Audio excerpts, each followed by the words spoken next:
You know, I've been around for a while. Met some interesting people. Done some crazy things. So you just might think that there's not much that can take me by surprise. You'd be wrong.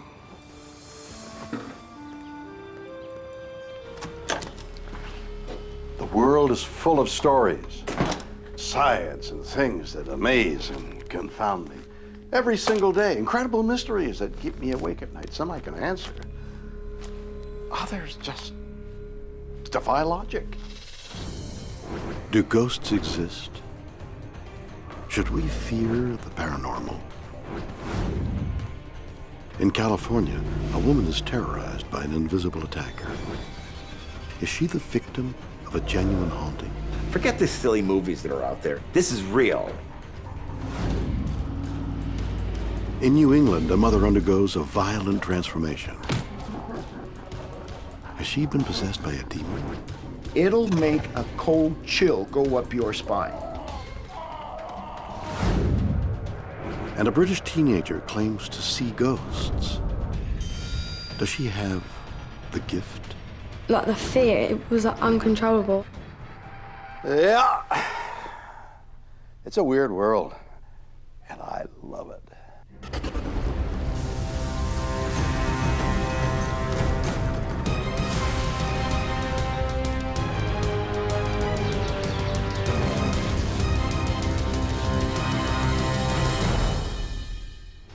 Have you ever seen a ghost? Over 90 million North Americans claim to have done just that, and 40 million others say they have physically experienced a paranormal event. Many of these events are easily explained, but some are not only weird and inexplicable, most disturbing of all, they seem to be evidence of pure evil. Do ghosts exist? And what are they anyway? Is the paranormal something we should fear? Or is it simply, hogwash? August 8th, 1989. Barry Taff, one of the world's leading paranormal investigators, responds to the call of a distressed woman in San Pedro, California. He brings along a colleague, photographer Jeff Wheatcraft. After 5,000 cases, you go out expecting nothing to happen. And most of the time, that's exactly what does occur. Nothing. The terrified woman is Jackie Hernandez, a single mother who claims that someone or something has turned her home into a living hell. She reported apparitions of an old man with strange lights. Somebody tried to smother her a couple times. Things were flying at her. It was extraordinary. But perhaps most chilling, on several occasions, Jackie claims to have seen a corpse in her son's bed. Intrigued, the ghost hunters decide to look around. I have this attitude where I'm very skeptical because you know that a lot of people embellish and exaggerate and misrepresent what's going on. But in Jackie's house, they find something unexpected and very weird. We were taking pictures all over the house, and we saw this strange liquid, I don't know what, a viscous liquid dripping out of a wall. Unable to explain the weird slime, Taff is now convinced Jackie is not faking anything and real paranormal activity is occurring in her home. They take samples and promise to return, but just 3 days later, another call. This time, it's an emergency. Whatever is in Jackie's house is on a rampage. The physical attacks have become so violent and severe, she fears for her life. I was unavailable because my father had a heart attack, so they were there without me. Jackie reports the evil entity is now in her attic. It has been tormenting her with strange lights and ear-shattering banging. Jeff and Gary decide to investigate. Nothing could prepare them for what they find. They hear, oh, like a yell or a moan, and Gary turned back to see what happened to Jeff, and he couldn't see. It was too dark in the attic. Despite his terror, Gary snaps some photos in the darkness. What they reveal will haunt them forever. You can see that Jeff, a 6'2" man, about 215 pounds, something has wrapped itself around his neck and it's pulling him up against the rafter. And yet, there was no one there. It was Jeff and Gary. And he cut him down. He had a rope burn in his neck. It would have killed him. The question is, there was no one else there, so what? Try to kill him? How and why? Something had tried to murder Jeff Wheatcraft. The investigators leave the house only to make another chilling discovery. The forensic lab report on the ooze from Jackie's walls is in. The conclusion was it was human blood plasma. That's something you will lose sleep over, literally. Forget the silly movies that are out there. This is real. Now certain they are dealing with an evil, homicidal phenomenon that tell Jackie to get out and never come back. What was in Jackie Hernandez's house, and was it out to kill? Jackie's story became known as the San Pedro haunting, one of the most mysterious paranormal events in history. But what really happened? Javier Ortega is a paranormal researcher. He has no doubt. The Jackie Hernandez case is a very extreme case of a haunting. If somebody dared me to go in the house, I wouldn't set foot in there. Haunting. We've all heard of it. But what does it really mean? In a haunting, it's usually the spirit of a deceased person, the homeowner that passed away in that house, and they were so attached to a physical object or location that they come back. Was Jackie's house haunted by someone who had died there? Incredibly, the investigation uncovered something bizarre. During the investigation of the Jackie Hernandez case, she reported that her and some friends were playing with the Ouija board, and they were able to talk with the spirit in the house. And the spirit had told them that he was a Marine that was murdered. So they went out and they did some research, and they found out that there was a Marine named Herman Hendrickson who was found dead in 1930. Was the spirit of a murdered Marine responsible for the attacks on Jackie and Wheatcraft? Does a haunting explain the other things she experienced? A lot of the things that were reported were apparitions, you know, whether it was a disembodied head floating in the attic or a corpse-like old man sitting in her child's bed.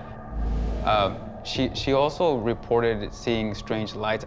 They were described as globs of luminous light. Free-floating globs of light have been reported in haunted places as well. But for Ortega, the most compelling evidence of a haunting is that mysterious goo Barry and Jeff found oozing from Jackie's walls. I mean, it just sounds so bizarre, you know, that you would have human blood plasma oozing from the walls. And when they checked, there wasn't any device that, you know, that was emitting this substance. So that, to me, it has to be one of the most compelling cases in the paranormal. Was the Marine so angry about being murdered that he bled through Jackie's walls? Incredibly, Ortega thinks Jackie wasn't the only victim. When Jackie Hernandez left the premise, people who inhabited that home have also reported strange activities. They reported objects being moved around, pots and pans being moved around, and they reported being touched by unseen forces. When you have a lot of physical activity in a supposed haunted location, it tends to speak volumes for the amount of energy that resides in that home.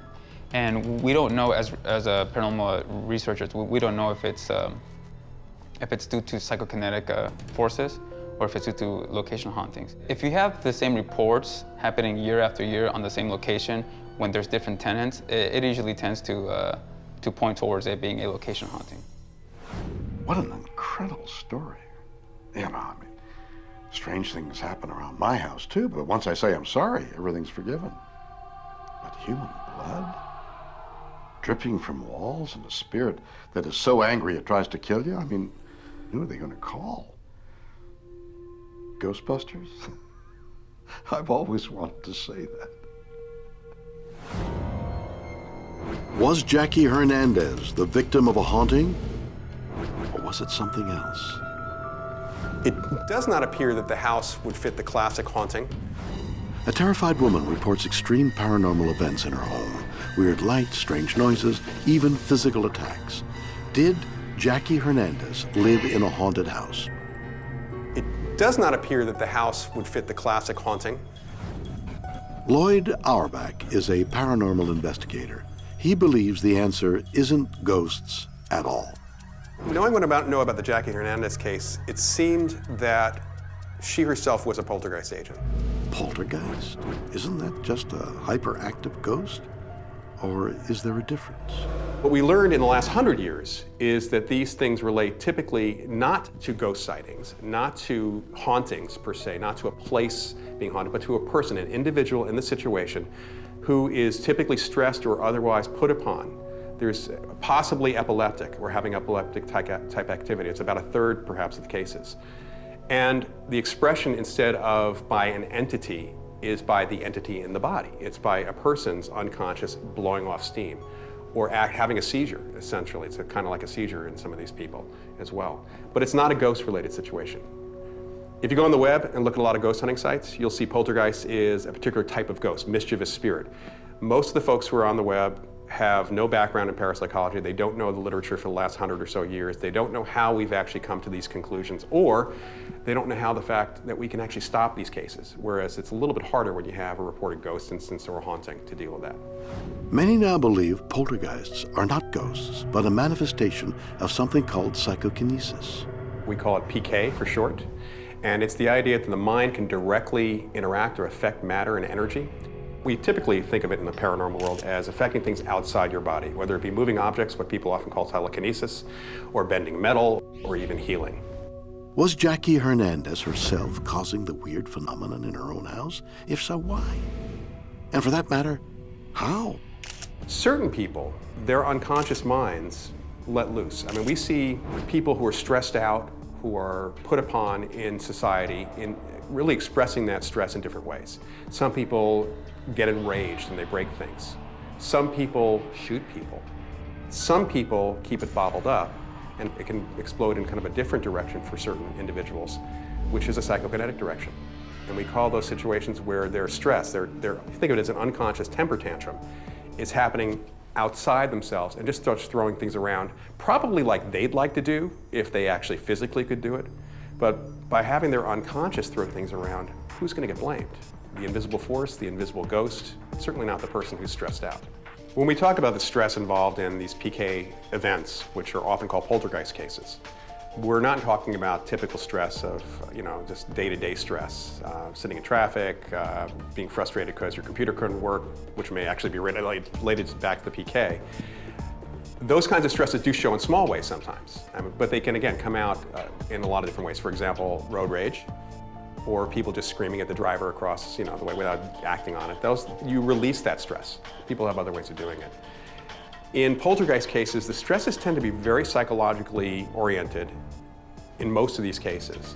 So they can be related to deep-seated issues around the family or even around the working conditions.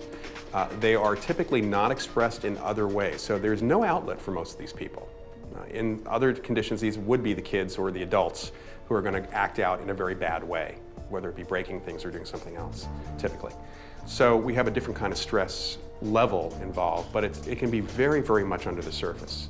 I had a case, for example, years ago where the woman was recovering memories of her father abusing her as a child.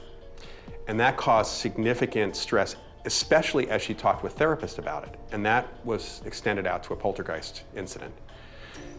By talking to her, you wouldn't know. I mean, there's just no way you'd see that stress was there. And it was a completely different kind of stress than we think of just being frustrated by day-to-day activity.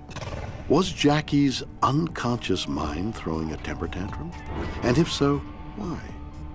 It could be due to the fact she was experiencing emotional issues at the time following a difficult divorce. There was enough going on in her life and, frankly, enough psychological issues that would indicate that she was responsible for most of the phenomena that was happening. In most poltergeist cases, people rarely ever think of themselves as the agent. According to Auerbach, the most compelling argument that Jackie was both the victim and the problem is what happened when she moved 600 kilometers away. Incredibly, the vicious paranormal attacks on her continued. In poltergeist cases, when people move, the phenomena follows them because it's coming from them. And that also happened in that particular case. But if Jackie was her own poltergeist, how is it that the new tenants also reported paranormal attacks? We've had cases where people have heard about the case and have gone home, and because they're so freaked out by the situation, they start witnessing things. That has happened, so you can think of it almost like a contagious idea. It is possible that it was a haunted house. It is possible there was an entity there. We can't completely exclude that, but it best fit the poltergeist model. Could it be that Jackie herself was responsible for the weird goings-on? Or were they the result of an altogether different kind of bad vibe? Professor John Huntington believes the Jackie Hernandez case can be explained by undetectable audio waves known as infrasound. Sound is just the vibration in air pressure. That's how we perceive it, and that's how it gets into your ear. Infrasound is below the range that we can hear as an audible sound, but we're still being affected by the sound wave is still impinging on our bodies. In fact, right now in the room, we have a pretty loud 19 hertz, 19 cycle per second infrasound wave going, but it's not really audible as a sound, and it's quite a bit louder than the speech, the level of the speech that I'm talking at right now. But it's still there, and it's still affecting us. It's still pressurizing the air that I'm breathing, that I'm speaking. Human ears can't detect ultra-low frequencies. If it's below 20 hertz, you can't hear it. Your body makes lots of sounds down at very low frequencies, such as your heartbeat, the movement of your blood, breath noise coming in and out of your body. If we could hear all that, it would drive us crazy. But we're still being affected by it. The sound wave is still impinging on our body. But other than our own bodies, what might cause these low frequencies? Man-made sources of infrasound could be anything from a piece of air handling equipment in a building, anything like a train, a truck, anything that's big stuff that's moving could generate these very low frequency sounds. Incredibly, Huntington believes low-frequency sound waves could have caused Jackie Hernandez's unpleasant experiences. So in addition to things like headaches and nausea being caused by exposure to infrasound, there have been some reports of feeling a presence or some sort of hallucination or feeling like strange things are going on in the room. A lot of that was documented by two researchers at Coventry University, Tandy and Lawrence, in the late 90s. They were working in a space, sort of an underground space as I understand it, and they had all kinds of just strange experiences. People would think that somebody was standing next to them, and when there wasn't anybody in the room, they'd be feeling alone and felt like there was a presence in the room, and there wasn't anybody else there. All kinds of strange experiences happening in this one space. And this would build up, of course, would build up anxiety, having these sort of constant sort of strange experiences. And then one of the researchers brought a fencing foil into the room to work on and clamped it into a vise, and it started moving on its own. And it was sort of flopping up and down at both ends where it wasn't secured in the vise. That led the Tandy and Lawrence to research this, and they ended up doing some acoustical measurements in the room and found that a piece of air handling equipment was causing a very loud 19 cycle per second infrasound sound wave in the room. And in addition, the physical geometry of the space was causing that sound wave to build up in certain locations in the lab. And then as soon as they turned the HVAC equipment off, or actually decoupled that piece of equipment from the mounting equipment where it was transmitting, all the strange experiences went away. Can infrasound exposure mimic the experience of a haunting? Infrasound could possibly cause something like a hallucination or an apparition or some other things like that based on the vibration of the sound wave actually affecting the eye. The eye itself could resonate or get a very strong sort of vibration, and that could cause blurring of vision or possible issues around the periphery of the vision. Those things coupled with already being in sort of a spooky location, being on edge by the infrasound, could certainly cause some sort of ghostly experiences. Could Huntington's theory be correct? Does the paranormal activity witnessed in San Pedro have a rational explanation? And does it explain human plasma oozing from the wall? Was Jackie's home haunted, or was she her own poltergeist? Whatever the answer, this story is certainly weird. Or what?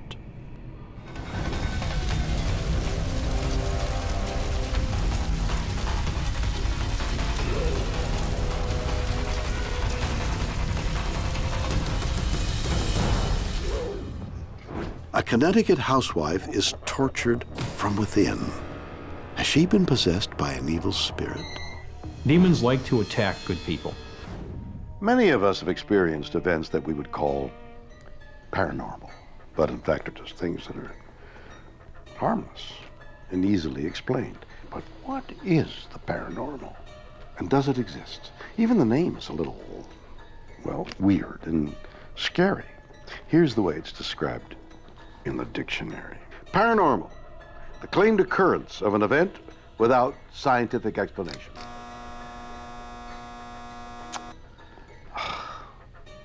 As psychokinesis,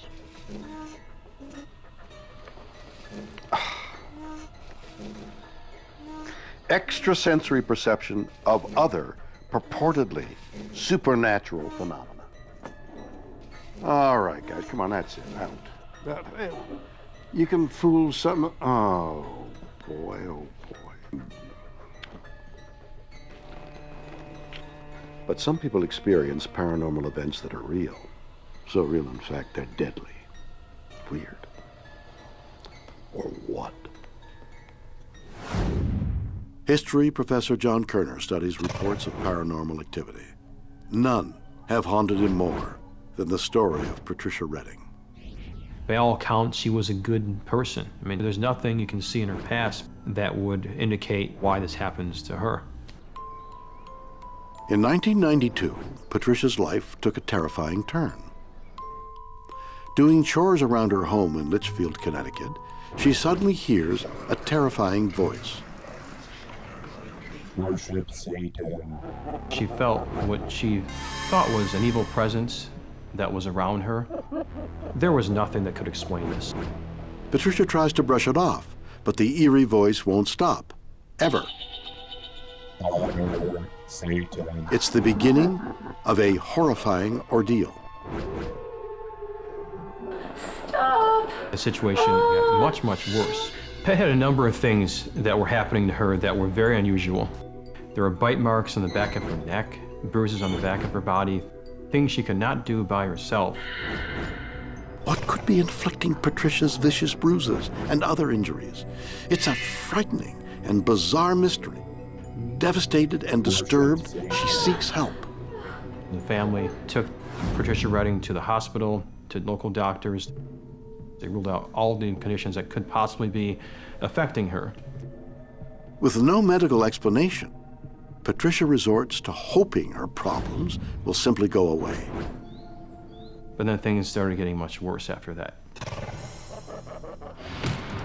She was knocked over horribly. She did not know what is happening. Again and again, the seemingly evil presence hurls her into the wall. These are things that never could happen to Pat Redding in a normal situation. She is not herself.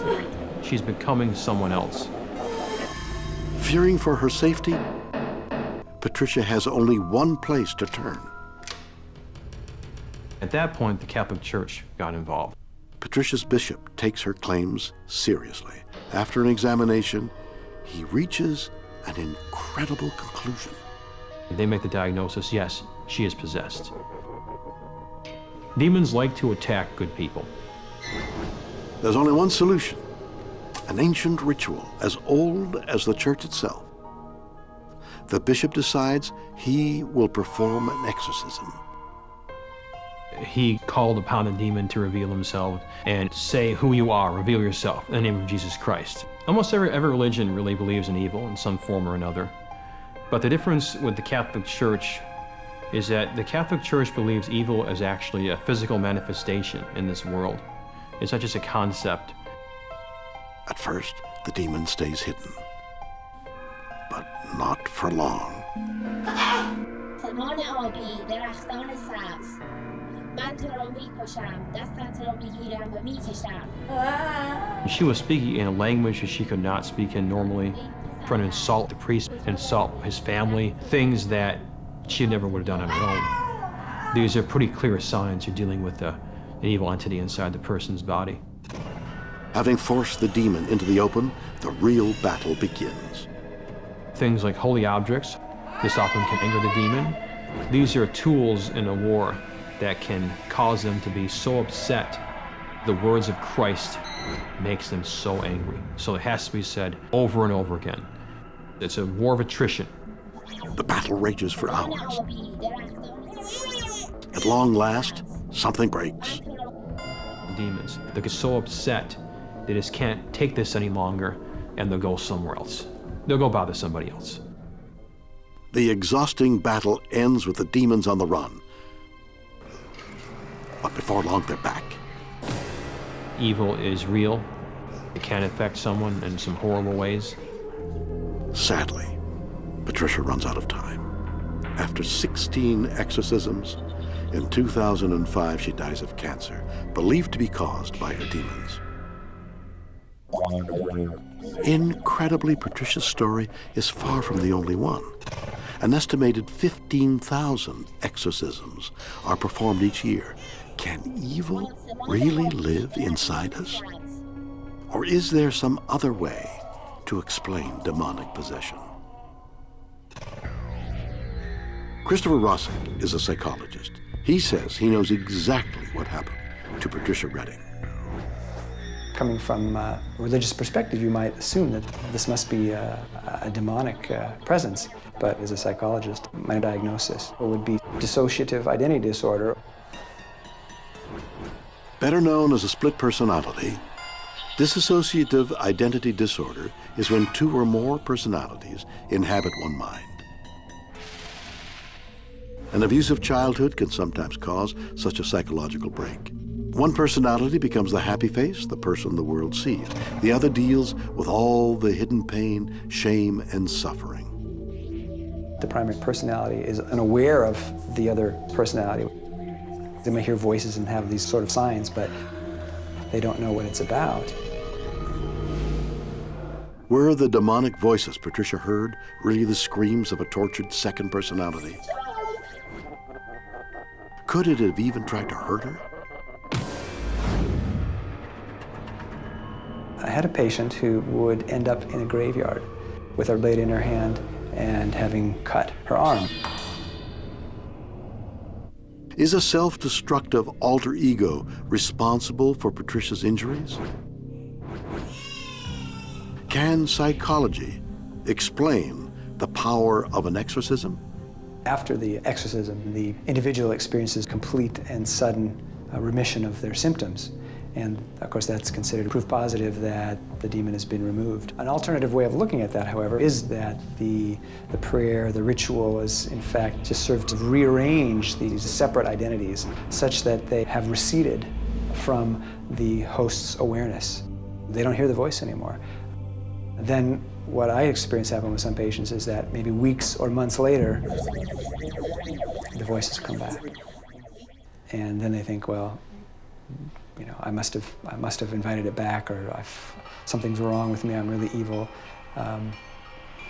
And so that's just to say that that experience of the sudden symptom relief after an exorcism is not a clear indicator that there was a demonic presence that was expelled at that point. Everything I'm saying here is in no way meant to malign the value of religious, spiritual care. But there are some psychological ways of understanding these experiences that really should be taken into account. Demonic possession. Ordinary people suddenly possessed by nasty entities. Ring a bell? Ah, you know, I've seen all the movies, Omen 1, 2, 3, The Exorcist, a lot. And guess what? Not only do they not scare me, but I don't believe them.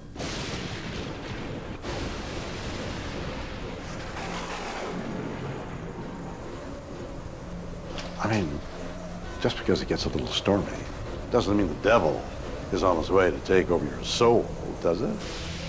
And as for all that other ridiculous stuff like twisting heads, speaking in strange tongues,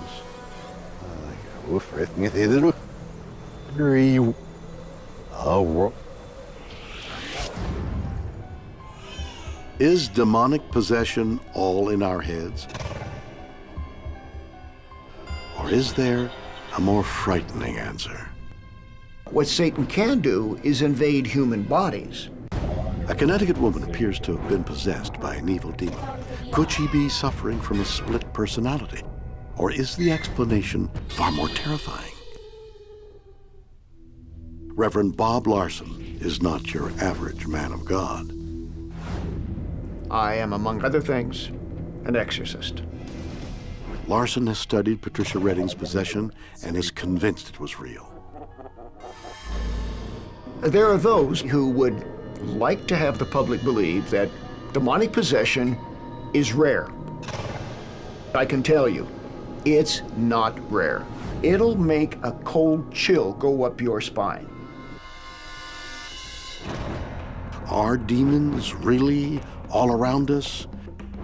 Are they trying to take over the bodies of innocent humans? The Bible teaches that when Satan was cast out of heaven, a third of the angels involved in that insurrection were cast out with him. According to the book of Revelation, when Satan lost his war with God, he and his followers were banished to the spirit realm on earth. Satan is now an invisible spirit being. Satan can't pull the trigger of a gun, but what Satan can do is invade human bodies, and those people then become the instruments of evil. Larson believes demonic possession has a firm basis in Scripture. He's also certain that Patricia's condition wasn't a case of split personality. I deal a lot with multiple personality disorder. I know the difference. When you see the demon have such utter hatred for God and religious objects such as the cross, that aversion means it's something more than psychosis. That's when you know they are possessed. But there's one thing Larson believes is the ultimate proof of demonic presence. In the Pat Reading case, she apparently spoke in another language. I've seen this happen thousands and thousands of times. I had a woman speak Chinese one time. I had a fascinating case where a strange language was being spoken and a college professor with a PhD in ancient Semitic languages. He said, I can come up and tell you exactly what the voice was saying. And he did. And the voice was speaking about his possession of the person and how it was determined to destroy them. Now, this was a PhD college professor who was giving testimony to it. Could these foreign, even forgotten languages prove that Satan is carrying on an age-old war by invading the bodies of humans? To the skeptics who may not believe in demonic possession, I say, travel with me and meet the thousands of people who have had exorcisms. When you see the smile and the glow on the person's face as they say to you, wow, I didn't know I could feel like this. Something is gone. That's why I do exorcisms. Are exorcisms ultimate proof that devilish spirits still roam the earth? Could reports of demonic possession be explained by a misunderstood mental illness, or is everyone simply making it up? Whatever the truth, this mystery is most definitely weird. Or what?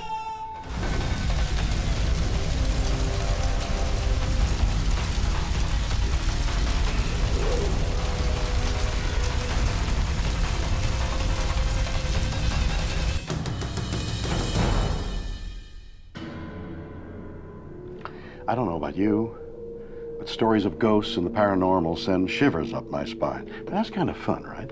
But do spirits or ghosts or whatever they are always have to be evil? Well, aren't there any friendly dead people out there? I hope so. But there's some people who not only enjoy having ghosts around, they can talk to them whenever they like. How?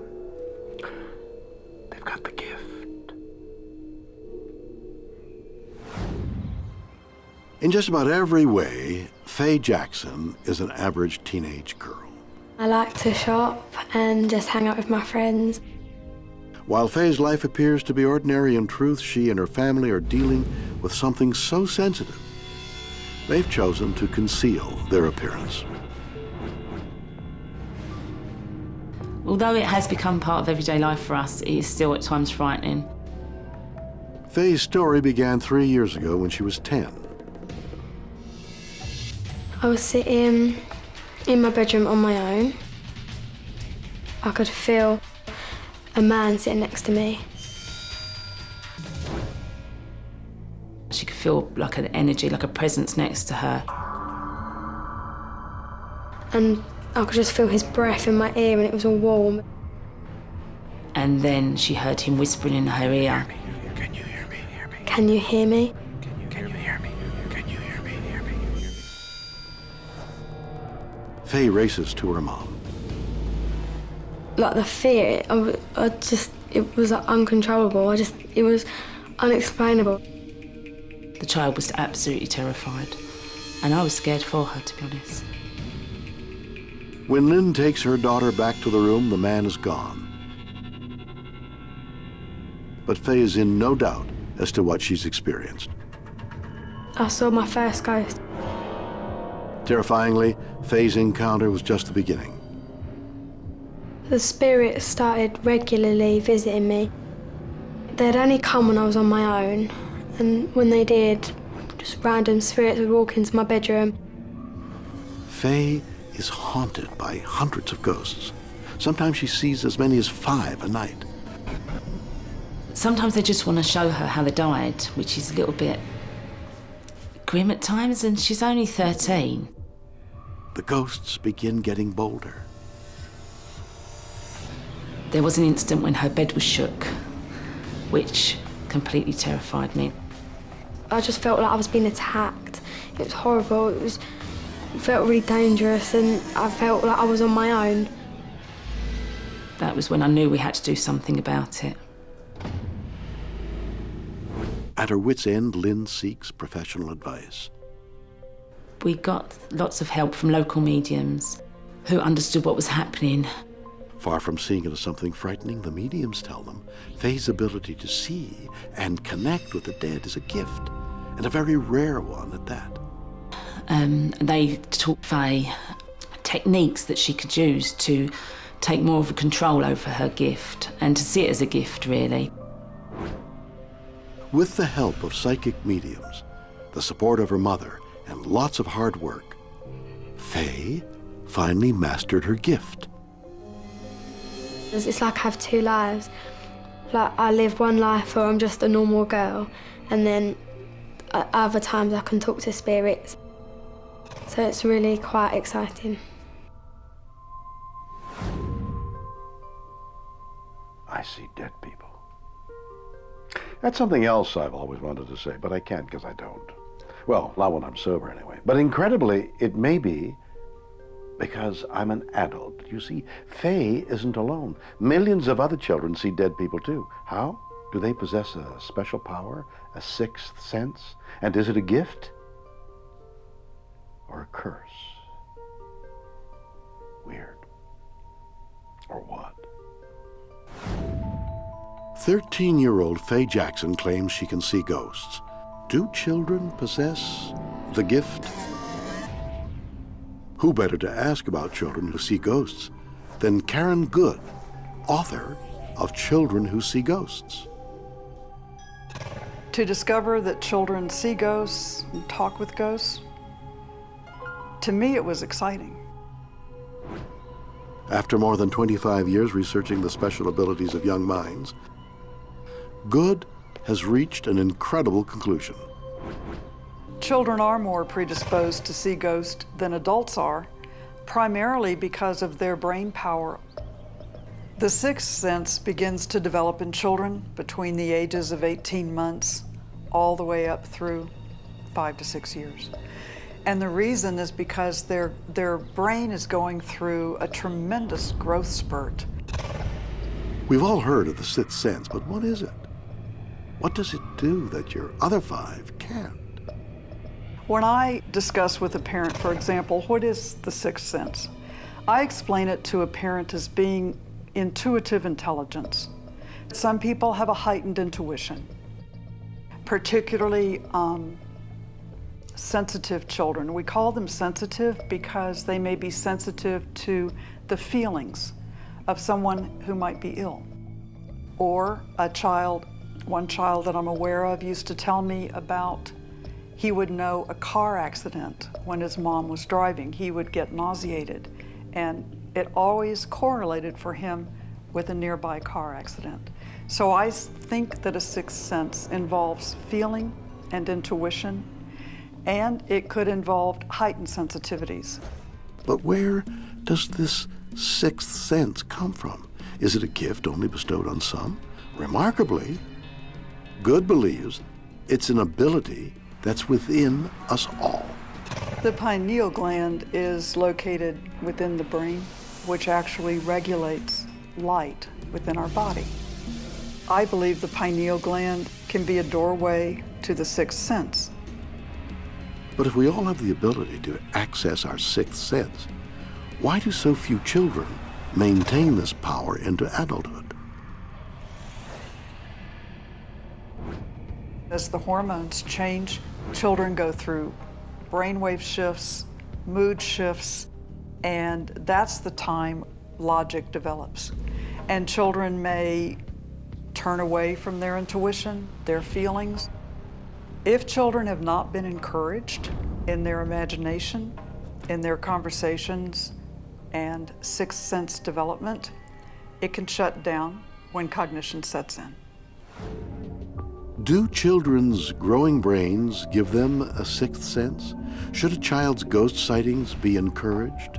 Do kids, like Faye, really have the gift? My initial reaction to reading the article about Faye was, quite honestly, I wasn't impressed. Psychic Jack Rourke is an expert in parapsychology. Experience has taught him that a far more mundane explanation may be at work, or rather at home. There is a phenomenon called parentizing, where, in essence, there's a bit of a role reversal, where a child can sometimes become the caretaker of the parent or become the mirror to the parent. Rourke believes that through parentizing, children can be actively encouraged to say they see ghosts. The more positive reinforcement a child gets from their parent, that they are special, that they are extra sensitive, that they have special empathic or intuitive abilities, the more the child then believes they're psychic. And I'll give you an example of how this is done. A child wakes up in the middle of the night from a horrible dream and is talking about ghosts, chasing them, things like this. You come in as the parent and say, no, you're wrong, that didn't happen. You lose the ability to comfort the child because they've been made wrong. Now, I go into the room, same scenario, and I say, oh, you saw a ghost, didn't you? Yes. This is how it's done. But why would a child like Faye go along with the idea of seeing ghosts? What's in it for her?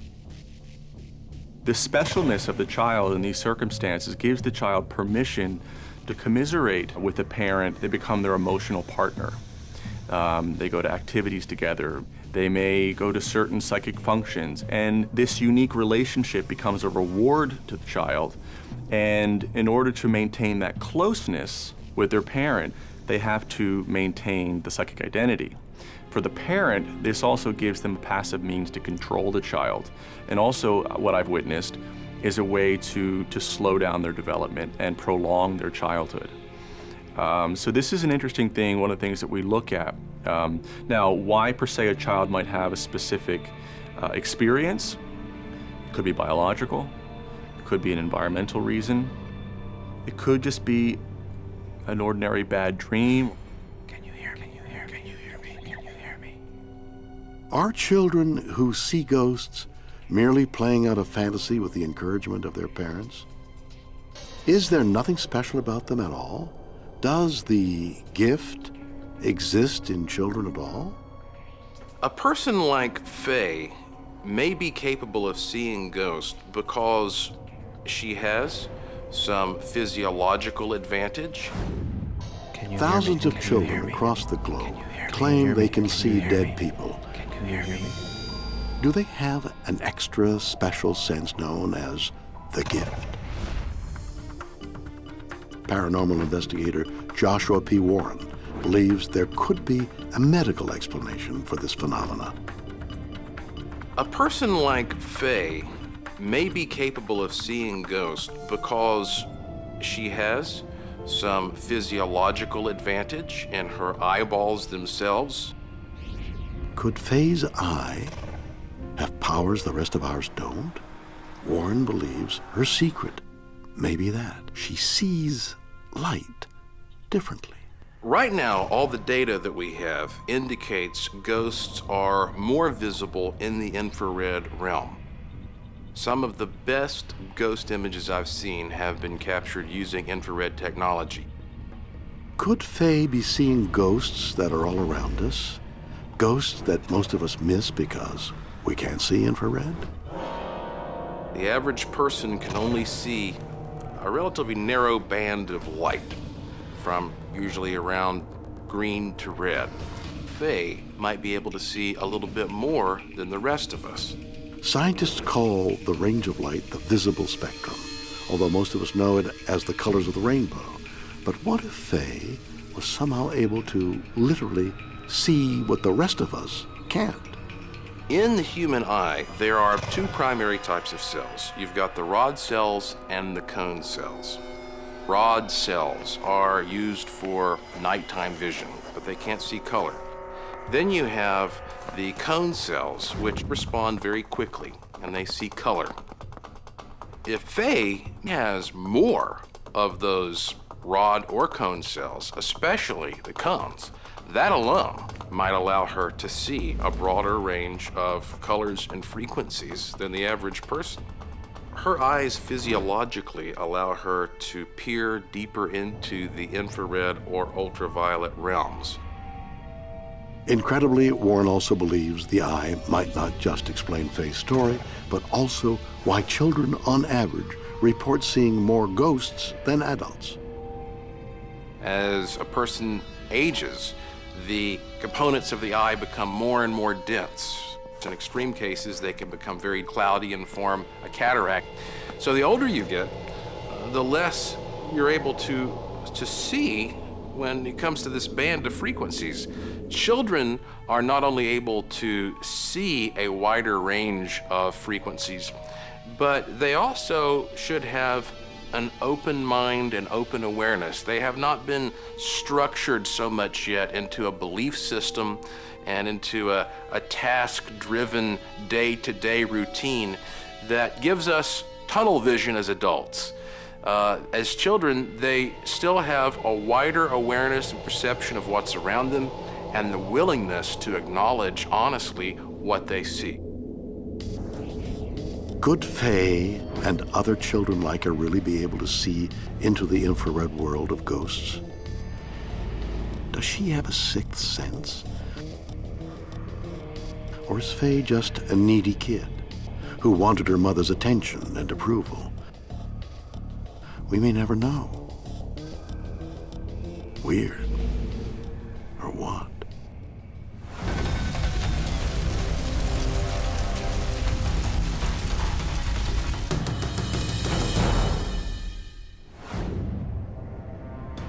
So there we have it. Ghost stories from around the world. A Californian woman's home plays host to one of the most terrifying paranormal events on record.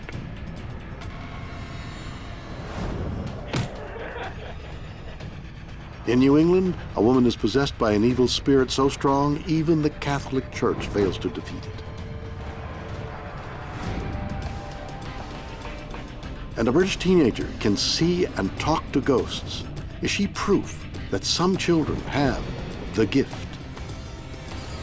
Are these bizarre stories evidence that ghosts exist? Can we seek comfort in rational explanations, or do we ignore them at our peril? You decide. Join me again next time for more stories that will undoubtedly be weird or what?